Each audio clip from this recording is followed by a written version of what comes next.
Slika podsjeća na onu od pre 4 meseca kada su svoje nezadovoljstvo izrazili poljoprivrednici. Sada su novosadski taksi preduzetnici u glavnoj ulozi koji su blokirali prilaze centru grada. Podržavamo opravdane zahteve ako su opravdani, ali nije dobro to što se na ovaj način izražavaju protesti, jer onemogućavaju život običnih građana. Ne mogu da shvatim da ima problema koji ne može da se reši obostranom dobrom voljom, dijalogom. Revoltirane taksiste primili su u toku dana gradski čelnici koji su navodno obećali da će u petak izaći sa svojim predlogom.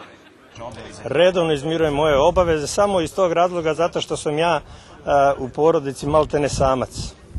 Moja deca su odrasla, velika, imaju svoj život i ja mogu da izmirujem i to radim samo zbog toga da imam zdravstveno osiguranje.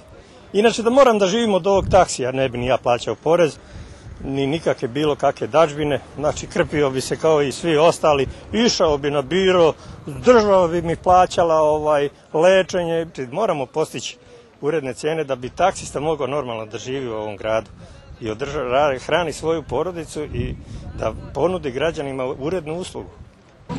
Našem udruženju je zabranjeno da izlazi na ovaj protest, pa ga ja ne bi onda imenovao da ispoštujem ipak želje vlasnika, ali u principu ja vozim auto koji ide na eurodizel i 1 litar eurodizela je u proseku 136 dinara, a meni je start 25 dinara. Ja ne mogu da odem u pekaru da kupim jednu perecu za 25 dinara. Udruženje Sitan se zahteva da se cene taksi usluga u Novom Sadu, koje su inače najjeftinije u zemlji, povećaju za 30% i tako bi start koštao 75, a kilometar 50 dinara.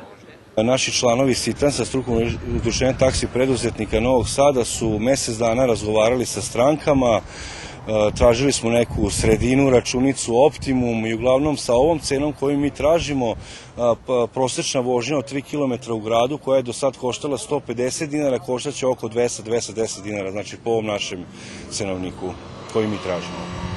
Oko 200 taksista preduzetnika od 1400 registrovanih se odazvalo pozivu organizatora uz napomenu da su vlasnici pojedinih udruženja zabranili svojim članovima da štrajkuju. To i ne treba da čudi jer je javna tajna da pojedinim vlasnicima ne ide u prilog da povećavaju cene jer nemaju troškova, odnosno samo rentiraju ili uzimaju članarinu od vozača.